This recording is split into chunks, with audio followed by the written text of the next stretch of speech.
What's up, kitchen table wizards? What's up, deck brewers from all over the world? Today I'm going to welcome you into my masterclass of the casual MTG finance workshop video tutorial thing.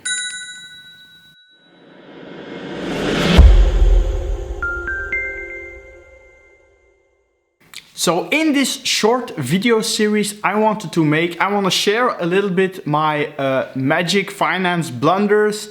I want to give a little bit my tips and tricks, my experience that I've gained by playing and trading cards, buying cards throughout my 25 years or more even than 25 years into the magic world.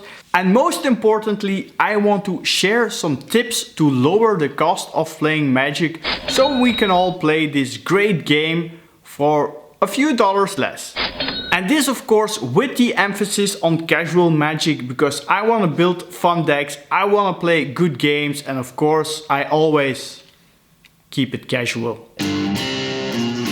Oh yeah, something else. To start this video, I need to go into my venerated teacher mode. Okay class, let's start talking some MTG finance. Got my professor gown ready, my whiteboard, my markers. Let's do this. Oh, I even got some very attentive students.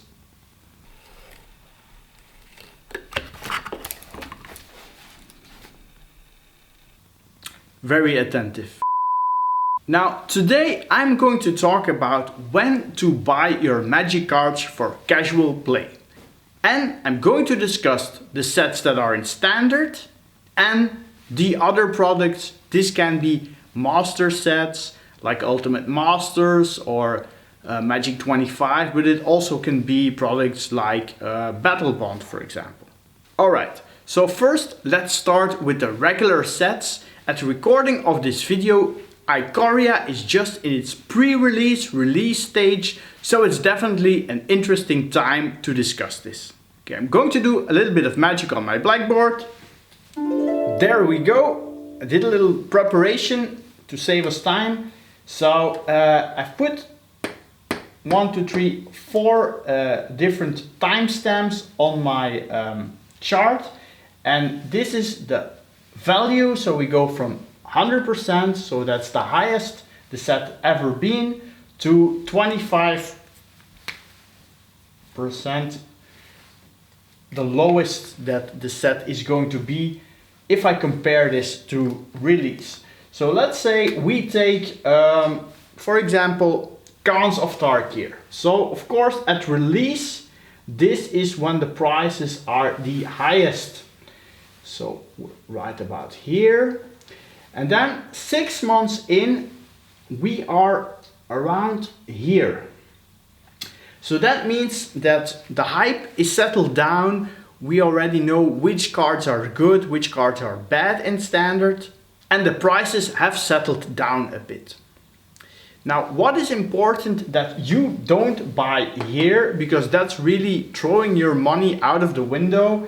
You can buy here, so after you wait 6 months, then the prices have settled down. Now, if you wait until rotation, that's here, then the prices will be even a little bit lower. So if I take this, if I make like a nice graph, then we're here. Now, most sets, they gain a little bit in value from time to time, but this can take from 2 years later to maybe 4 years later, 5 years later, really depending a little bit on the cards. So there will be a very small uptick.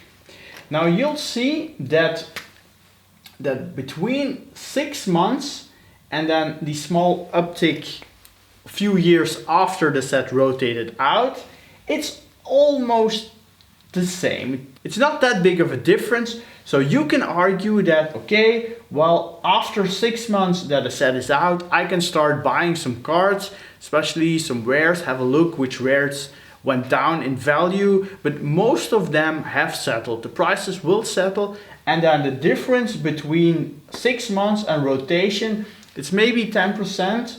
So we go from around 50 or 40% to 30% of the original value. So this is important for the standard sets.